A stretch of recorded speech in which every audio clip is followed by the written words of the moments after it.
बिस्मिल्लाहिर्रहमानिर्रहीम। अल्लाहुम्मा सल्लि अला मुहम्मद व अला आलि मुहम्मद। मैं हूं जी मोहम्मद मदर इकबाल चट्ठा एडवोकेट, और आप देख रहे हैं मेरा यूट्यूब चैनल मदर चट्ठा। तो आप के लिए मैं इस चैनल पर कोशिश करता हूं कि वो केस ला लेकर आऊं जो आपके लिए आपके केसेस में ममदो मावन साबित हो। तो इससे इस्तिफ़ादा मेरे वकला भाई भी हासिल कर सकते हैं, और दीगर लोग जो कानून में दिलचस्पी रखते हैं या कानून के स्टूडेंट हैं। तो ये उनके लिए बड़ा अहम चैनल है। अगर आपने अभी तक मेरा चैनल सब्सक्राइब नहीं किया तो आप इसे सब्सक्राइब कर लें। अगर वीडियो पसंद आए तो इसे लाइक और शेयर भी कर दीजिएगा। तो आज का मेरा टॉपिक ये है कि रिवीजन और अपील जो है वो कहाँ और किस जगह जो है की जा सकती है और किन सूरतों में की जा सकती है। तो क्योंकि आम तौर पे ये एक कन्फ्यूजन जो है वो पाई जाती है कि इस मामले में अपील होगी या रिवीजन। तो आज मैंने कोशिश की है कि वो तमाम केस ला जो हैं वो एक जगह मैं इकट्ठे करूं, और उनकी जो रेलिवेंट लाइनें हैं वो भी मैं आपके लिए वो उनका उर्दू में सलीस तर्जमा करके आपके सामने रखूं, ताकि आपको केस प्लीडिंग में आसानी हो या फिर लॉ को समझने में आसानी हो। तो आइए बिला ताख़ीर इस जायज़ा लेते हैं कि कौन से केस ला किस मामले में ये काम आ सकते हैं। सबसे पहला जो केस ला है जी, उसका जो केस ला है इनमें इसकी जो रेलिवेंट लाइन है वो मैं आपके सामने रख रहा हूँ। ये है जी कि दरख्वास्त ज़ेर दफ़ा 249A ज़वाद फ़े खारिज होने के ख़िलाफ़ सेशन कोर्ट में निगरानी होगी। यानी जो बर्रियत की दरख्वास्त हम देते हैं, हम समझते हैं कि ये अब केस जो है वो चलने के काबिल नहीं है, इसमें एविडेंस जो है वो इस काबिल नहीं है कि मुल्ज़म को सज़ा हो सके। तो एट एनी टाइम 249A की दरख्वास्त मजिस्ट्रेट के पास बर्रियत के लिए दी जा सकती है। तो इस अगर ये दरख्वास्त जो है वो आपकी खारिज हो जाती है तो उसके ख़िलाफ़ फिर आप सेशन कोर्ट में निगरानी फ़ाइल करेंगे, और ये ज़ेर दफ़ा 561A ज़ाब्ता फ़ौजदारी पटिशन जो है वो काबिले रवा नहीं है। तो इसमें ये केस ला, अगर आपको ज़रूरत पड़े कि केस ला कौन सा है इसके रेफरेंस के लिए, तो वो ये है जी PLD 2004 SC 298 2006 PCRLJ 1247। आगे जी एक और कफसर है, तकरीबन 1 2 3 4 5 6 7 केसला हैं। ये एक ही जो वर्डिंग है, एक ही तरह की जो सिचुएशन है उस पर हैं। बस हुक्म बरियत ख़ास ज़ेर दफ़ा 245 ज़वाद फ़े हो या 247 ज़वाद फ़े या 249A ज़वाद फ़े, सब के ख़िलाफ़ अपील होगी।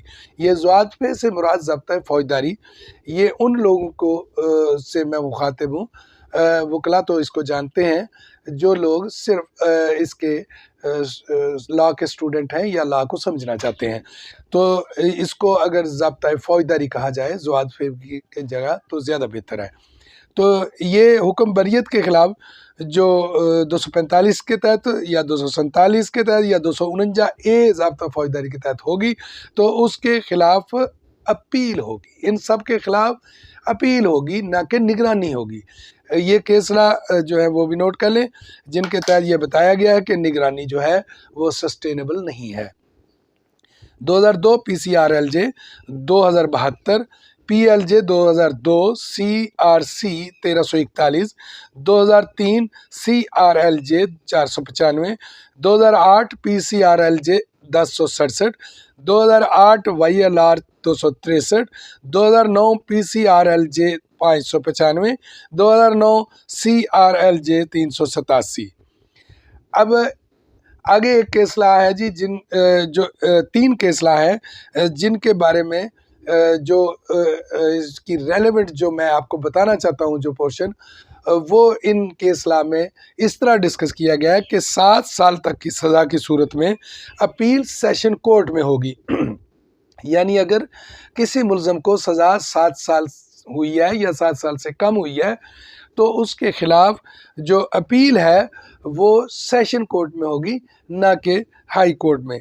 तो सेशन कोर्ट में इसके जो केस ला हैं, जो रेफरेंसेस हैं वो ये हैं कि 2005 PCRLJ 1435, 2006 CRLJ 352, 2013 CRLJ 353। उसके बाद है कि ये जो 22AB की हम रिट करते हैं, जो जस्टिस ऑफ पीस के सामने रिट होती है, जो ये 22AB के तहत जो भी रिटें दायर की जाती है, अगर वो खारिज हो जाएं तो उनके खिलाफ जो है हाई कोर्ट में निगरानी सस्टेनेबल नहीं है, वहाँ निगरानी नहीं होगी। क्योंकि बाकियों में तो बताया गया कि निगरानी, लेकिन इसमें जो है वो निगरानी नहीं होगी, इसमें वहाँ रिट पिटीशन ही होगी। तो ये निगरानी की सूरत में ये बताया गया इनके इस्लाम में कि निगरानी सस्टेनेबल नहीं है। ये है जी 2005 PCRLJ 357। अब आइए जी, बरियत की अपील जो है, अगर उसमें कोई मजरूब हुआ है, यानी बरियत के ख़िलाफ़ अपील सिर्फ मजरूब यानी जो मजरूब हुआ है या मकतूल यानी जो कत्ल हुआ है उसके शरई वारिस कर सकते हैं। मुद्दई अगर मकतूल का शरई वारिस ना हो तो अपील का हकदार ना है। यानी अगर कोई भी क्रिमिनल केस है, किसी सूरत में कत्ल में या कोई शख्स मजरूब हुआ है, तो उसकी जो FIR है, फर्स्ट इंफॉर्मेशन रिपोर्ट जो है, वो कोई शख्स भी कर सकता है, पब्लिक का आदमी हो या फिर वो कोई पुलिस का एहलकार ही क्यों ना हो। लेकिन यहाँ ये कदगन मौजूद है कि अपील, अगर कोई मुलज़म एक्विट हो जाता है, वो बरी हो जाता है ट्रायल कोर्ट से, तो उसके खिलाफ जो अपील की जाएगी वो सब लोग नहीं कर सकते, वो उसके वरसा ही कर सकते हैं। ये केस ला जो ये नोट फरमा लें जी, 2004 CRLJ 2017, PLJ 2005 SC 415, 2009 PCRLJ 127, PLJ 209, CRC 387। अब है कि नाजायज़ असला केस में बरियत के ख़िलाफ़ अपील का हक़ सिर्फ स्टेट को है। यानी ये जो मैं केसला आपको बता रहा हूँ उसमें यही बयान किया गया है कि नाजायज़ असला का केस अगर है तो वो उसमें जो शख्स कोई बरी हो जाता है तो उसकी एक्विटल के ख़िलाफ़ जो है सिर्फ स्टेट जो है वो अपील फ़ाइल कर सकती है और किसी को कोई हक़ नहीं है कि वो अपील फ़ाइल करे। ये है जी 2009 CRLJ 766। तो दूसरा केस है 2008 CRLJ 901। अब है जी रिपोर्ट ज़ेर दफ़ा 173 ज़ाब्ता फ़ौजदारी पर मजिस्ट्रेट का हर हुक्म एडमिनिस्ट्रेटिव है, इसके ख़िलाफ़ निगरानी काबिल रवा न है, यानी सस्टेनेबल नहीं है। मतलब ये जो मजिस्ट्रेट का जो हुक्म होता है वो एडमिनिस्ट्रेटिव हुक्म होता है, जो बतौर मजिस्ट्रेट उसने हुक्म जारी किया है, तो इसके ख़िलाफ़ निगरानी जो है वो नहीं बनती। तो ये केस लाया जी 2009 CRLJ 520। और इसका एक और पेज है इसी केस का, इसी रिसाले का, इसी 2009 CRLJ 520, दूसरा है 1739। अगला केस लाया जी PLJ 2003 SC AJ&K यानी आज़ाद जम्मू एंड कश्मीर, इसका पेज है 43। सुप्रीम कोर्ट में चूंकि 417 ज़ाब्ता फ़ौजदारी की बजाय आर्टिकल 185 आईन पाकिस्तान का इतलाक़ होता है, इसलिए बरियत के ख़िलाफ़ शरई वारिस की जानिब से अपील करना लाजम ना है। FIR का गवाह या मकतूल का कोई भी रिश्तेदार अपील कर सकता है। अब ये बात समझ लें कि वहाँ हाई कोर्ट में क्या असूल था या वहाँ सेशन कोर्ट में या हाई कोर्ट में क्या असूल था कि कोई जो रिश्तेदार ना हो या मजरूब का शरई वारिस ना हो तो वो अपील नहीं कर सकता। यहाँ सुप्रीम कोर्ट में कोई भी अपील कर सकता है, तो क्योंकि उसकी वजह ये है, ये इन केसला में बताई गई है कि वहाँ अपील जो है वो 417 ज़ाब्ता फौजदारी के तहत और उसके तहत नहीं होती, बल्कि आर्टिकल आइन का जो आर्टिकल है 185 के तहत होती है। इसलिए उसमें चाहे वो FIR में गवाह है, चाहे वो FIR में मुद्दई है, चाहे वो उसमें उसका कोई भी रोल है, तो वो ये अपील कर सकता है। तो FIR का गवाह या मकतूल का कोई रिश्तेदार भी अपील कर सकता है। ये PLD 2004 SC 875, दूसरा है जी 2005 SD 10। तो हुक्म बरियत जो ज़ेर दफ़ा 249A ज़ाब्ता फौजदारी के ख़िलाफ़ निगरानी भी हो सकती है। वहाँ था कि निगरानी सस्टेनेबल, ये है कि निगरानी हो सकती है। ये कौन सा केस है जी? ये नोट फरमा लें, 2012 PCRLJ 507, क्योंकि इसके और उसके सर्कमस्टांसेस थोड़े से डिफरेंस हैं। मैं क्योंकि इसका व्लॉग का टाइम जो है वो मेरे मद्देनज़र है, इसलिए मैंने तो काफ़ी तैयारी के साथ आपके लिए काफ़ी सारे केस ला निकाले हैं, लेकिन मेरा ख़्याल है कि मैं इनको पूरे नहीं कर पाऊँगा। मेरी कोशिश होती है कि 10-12 मिनट से ज़्यादा ये व्लॉग ना हो। तो ये हुक्म बर्रियत ज़ेर दफ़ा 249A ज़ाब्ता फौजदारी के ख़िलाफ़ निगरानी हो सकती है, ये मैंने बयान कर दिया। अब एंटी करप्शन केस में वफाकी हुकूमत की हदायत पर पब्लिक प्रोसिक्यूटर बर्रियत के ख़िलाफ़ अपील कर सकता है, मुद्दई को अपील का इख्तियार ना है। अब जो केसेस एंटी करप्शन में होंगे, उसमें सिर्फ वफाकी हुकूमत की हदायत पर जो है पब्लिक प्रोसिक्यूटर अपील कर सकता है। मुद्दई को कोई इख्तियार हासिल नहीं है कि वो सुप्रीम कोर्ट में अपील दायर करे। ये केस लाए जी 2004 PCRLJ 422, PLD 2006 Lahore 147, 2011 PCRLJ 252।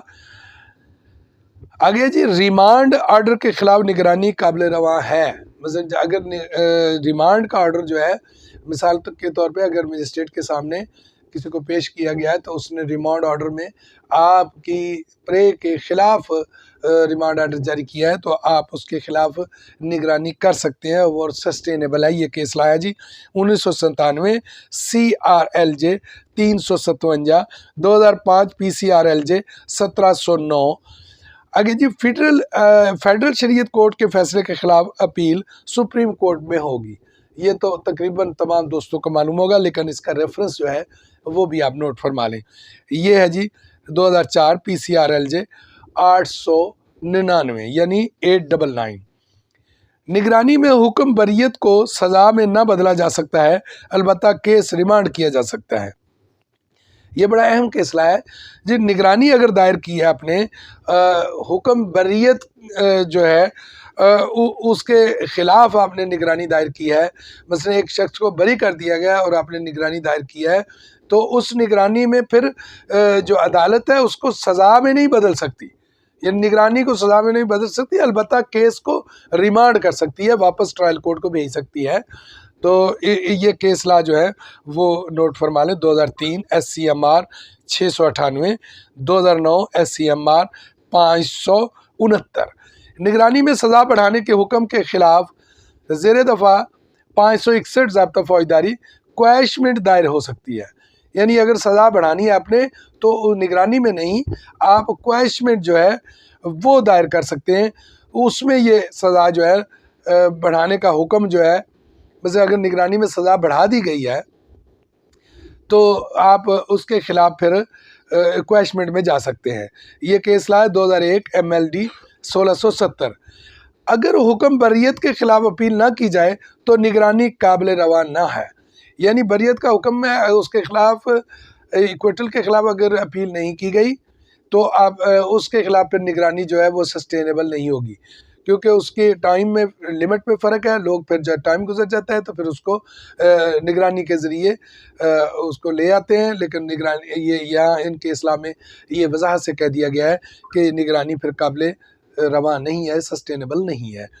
1998 CRLJ 24, 2000 YLR 629, 2002 PCRLJ 181, 2008 CRLJ 179। अगला है जी, अगर किसी हुक्म के खिलाफ अपील या निगरानी काबिल रवा ना हो तो आईन पाकिस्तान यानी आर्टिकल 199 के तहत रिट पटिशन होगी। मसलन अगर किसी भी हुक्म के खिलाफ अपील या निगरानी जो है वो बनती नहीं है, सस्टेनेबल नहीं है, तो वहाँ पर रिट पटिशन का ऑप्शन जो है वो मौजूद होता है और रिट पटिशन दायर की जा सकती है।